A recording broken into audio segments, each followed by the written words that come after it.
ចាំដាក់ឈ្មោះមុខម្ហូបនេះឲ្យផងបងប្អូនទាំងអស់គ្នាចានិយាយទៅនឹកឃើញចង់ញ៉ាំអីហិលស្រួយអញ្ចឹងក៏នឹកឃើញថាដកត្រីសាម៉ុន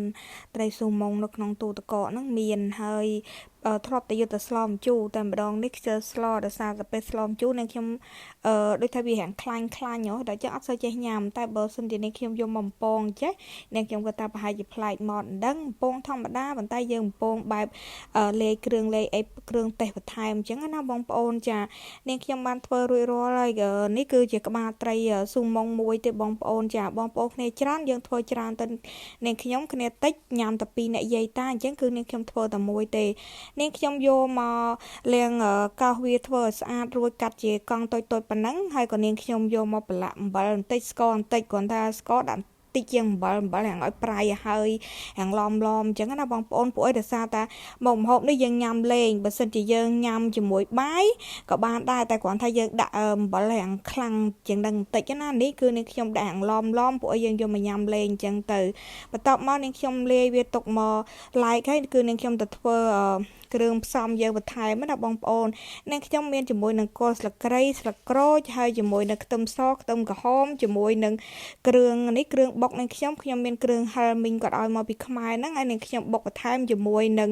ម្ទេសជាមួយនឹងខ្ទឹមសបងប្អូនចាហើយនេះគឺជាម្ទេសជ្រក់ម្ទេសឆាម្ទេសជ្រក់ម្ទេសឆានាងខ្ញុំថ្ងៃមុនហ្នឹងគឺនាងខ្ញុំយកមកលាយដូចគ្នាអញ្ចឹងណាបងប្អូនចាគ្រឿងផ្សំងាយមាននៅក្នុងផ្ទះបើសម្រាប់អ្នកស្រុកខ្មែរធានាថាមាន100%គ្រឿងបុកនេះបងប្អូនអត់មានក៏មិនបាច់ដាក់ដែរគ្រឿងដាក់តាម្ទេសហើយនឹងជាមួយនឹងខ្ទឹមសទៅបុកចូលគ្នាទៅប៉ុណ្ណឹងបានហើយអញ្ចឹងណាបងប្អូនចាពួកអីគ្រឿងមីងគឺគាត់ធ្វើឈ្ងុយមានគាត់ដាក់គ្រឿងក្នុងនឹងមានដូចថាស្លឹកក្រូចស្លឹកអីក្នុងនឹងគឺឈ្ងុយអញ្ចឹងក៏នាងខ្ញុំយកមកដាក់លាយអញ្ចឹងបន្ទាប់មកនាងខ្ញុំមកបំពងនេះយើងបងប្អូនចាបំពងលឹកគ្រៃយើងដែលយើងហាន់ហើយហ្នឹងជាមួយទឹកក្រូចហើយបន្ទាប់មកបាននាងខ្ញុំចាក់ខ្ទឹមសខ្ទឹមក្រហមតាមក្រោយពួកអីខ្ទឹមសខ្ទឹមក្រហមដាក់តាមមួយផ្លេតទេគឺវាឆាប់ក្រហមអញ្ចឹងណាអញ្ចឹងខ្លាចវាខ្លោចអញ្ចឹងក៏បំពងលឹកគ្រៃរាងមុនចាក់ចូលមុនបន្តិចហើយបានដាក់ជាមួយនឹងខ្ទឹមសខ្ទឹមក្រហមលឹកគ្រៃលឹកក្រូចយើងដាក់មុនអញ្ចឹងណាបងប្អូនចា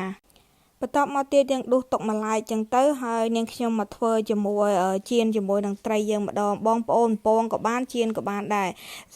បើសិនជាភាគច្រើនគេយកទៅពងអីចឹងណាប៉ុន្តែយើងចៀនដូចគ្នាយើងចៀនរាងឲ្យវាស្រួយចឹងណាបងប្អូនចាចៀននិយាយទៅលៃយកមកស្រួយបើចៀនចេះបងប្អូនឲ្យគឺខំទៅទាំងអស់មកឲ្យបំផុតពេលនៅក្តៅបងប្អូនគឺឆ្ងាញ់បើតិចវារាងដូចថាពួកអីត្រីនេះយើងមិនមែនជាកូនត្រីបើសិនជាកូនត្រីតូចវិញគឺវាយើងខំទៅទាំងអស់អញ្ចឹងណាដល់ពេលត្រីសាម៉ុននេះវារាងឆ្អឹងខ្លះវារាងមាននៅធំអញ្ចឹងហើយវាអាចស្រួយបានទាំងអស់ហើយបើវាតិចបើវានៅក្តៅគឺខំទៅគឺស្រួយល្អអញ្ចឹងណាបងប្អូនចាហើយឥឡូវគ្រឿងនាងខ្ញុំក៏រួចរាល់ដែរត្រីក៏ចៀនហើយអីហើយគឺនាងខ្ញុំយកត្រីហ្នឹងហើយនឹងយកគ្រឿងយើងដែលយើងបានពងហើយមុនហ្នឹងយកមកដាក់លាយជាមួយនឹងត្រីយើងណាបងប្អូនចាហើយដាក់ជាមួយនឹងគ្រឿងហិលយើងហ្នឹងហើយម្ទេសឆាហ្នឹងក៏វារាងរសជាតិឡំដែរនិយាយទៅវានេះធ្វើដូចជាយើងញ៉ាំគ្រឿងក្លែមអញ្ចឹងបងប្អូនចាញ៉ាំលេងញ៉ាំជាមួយអ្នកខ្លះក៏ចូលចិត្តវាគ្រឿងក្លែមគឺគាត់ញ៉ាំបែបគ្រឿងក្លែមទៅអ្នកខ្លះក៏ចូលចិត្តញ៉ាំលេងចឹងដូចនេះខ្ញុំធ្វើឲ្យ